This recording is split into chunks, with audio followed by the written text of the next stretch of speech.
Hello, buddy. Welcome back to the Tin Man Square channel.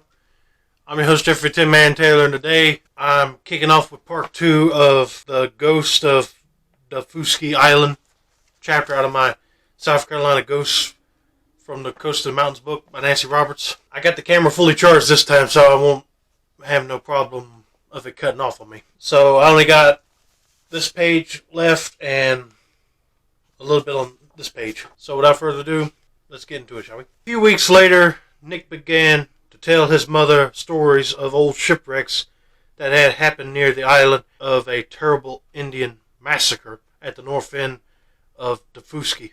That's one thing I don't like to listen to, even though it's history, is big battles and massacres that involve settlers killing off Indians. It's just terrible to fathom that it even happened. The settlers had endured many Indian attacks, and finally, early one morning, they came out to the island and fell upon the Indians. "Mother, the water ran red with blood."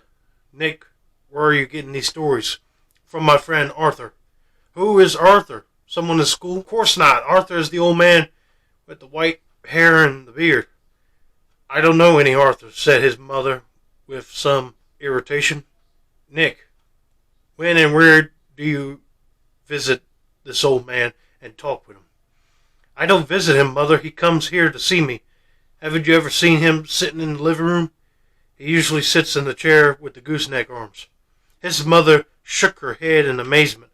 "I don't know why not. He often sits there rocking back and forth, and some days we talk and talk." Nick's stories about the island continued through the early spring, but it was not until one day when his mother was asking one of the islanders about the history of the house that she began to guess who Nick's friend really was. "Yeah, I figured it was mother's probably thinking that he's having an imaginary friend episode, but once she finds out, she's going to freak, for sure." Just to be sure, she decided to go by the cemetery on her way home. It didn't take her long to find the stone she was looking for. There it was, a simple gray granite marker, not as old as many of the others. On it was engraved the name Arthur Burns. Could a dead man be the source of Nick's stories?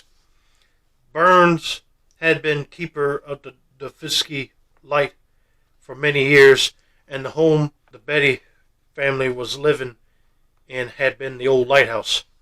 Sometime after his retirement, before his death, Arthur Burns had become quite ill, and he was taken from the island to a hospital on the mainland.